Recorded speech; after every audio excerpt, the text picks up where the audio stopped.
사도행전 25장.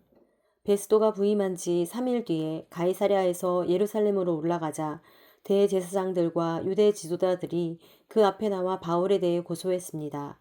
그들은 자기들에게 호의를 베푸는 셈치고 바울을 예루살렘으로 이송해달라고 베스도에게 강력하게 요청했습니다. 이송 도중 매복하고 있다가 그를 죽이려고 준비하고 있었던 것입니다. 베스토가 대답했습니다.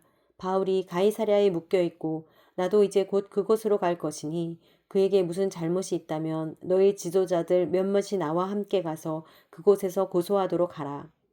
8일에서 10일 정도 그들과 함께 지내고 난 베스도는 가이사랴로 내려갔고 이튿날 재판을 소집해 바울을 자기 앞에 데려오라고 명령했습니다.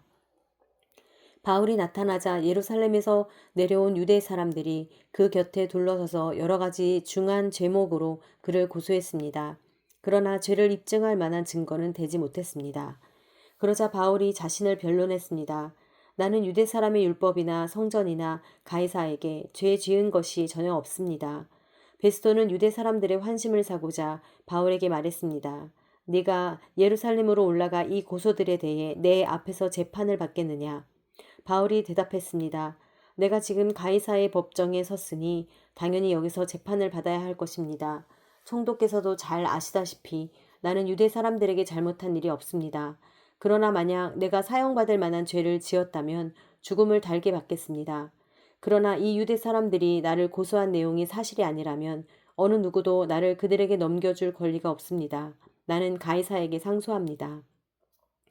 베스도는 배심원들과 상의하고 난 뒤 말했습니다. 네가 가이사에게 상소했으니 가이사에게로 가야 할 것이다.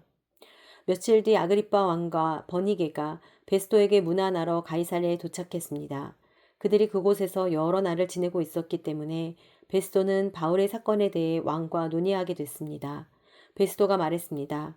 이곳에 벨릭스가 죄수로 가둬놓은 사람이 있는데 내가 예루살렘에 갔을 때 대제사장들과 유대 장로들이 그를 고소하고 유죄 판결을 내려달라고 청원했습니다. 고소인들과 맞닥뜨려 그 고소한 내용에 대해 스스로 변호할 기회를 갖기 전까지는 어느 누구든 넘겨주는 것이 로마 관례가 아니라고 설명해 주었습니다. 그래서 그들이 나와 함께 여기 오게 됐고 나는 그 사건을 연기하지 않고 바로 그 다음날 법정을 열어 그 사람을 데려오게 했습니다. 그러자 고소인들이 일어나서 말했는데 그들이 고소한 것은 내가 짐작했던 죄가 아니었습니다. 그들의 논쟁거리는 그저 그들의 종교와 예수라고 하는 죽은 사람에 대한 것이었습니다. 바울은 예수가 다시 살았다고 주장하고 있었습니다.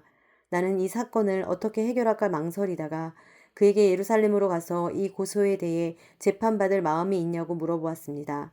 그랬더니 바울은 로마 황제의 판결을 받겠다고 상소해서 내가 그를 황제께 보낼 때까지 붙들어 두라고 명령했습니다. 그러자 아그리빠가 베스도에게 말했습니다. 내가 직접 그 사람의 말을 들어보고 싶습니다. 그러자 베스도는 내일 한번 들어보십시오 라고 대답했습니다.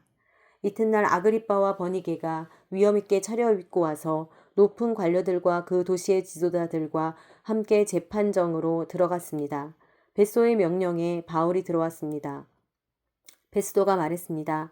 아그리빠 왕이여 그리고 우리와 함께 여기 참석한 모든 분들이여 이 사람을 보십시오.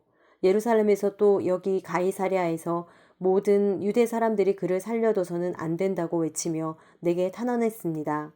내가 살펴보니 그가 사형받을 만한 일을 한 적이 없습니다. 그런데 그가 로마 황제께 상소하겠다고 해서 내가 그를 로마에 보내기로 결정했습니다.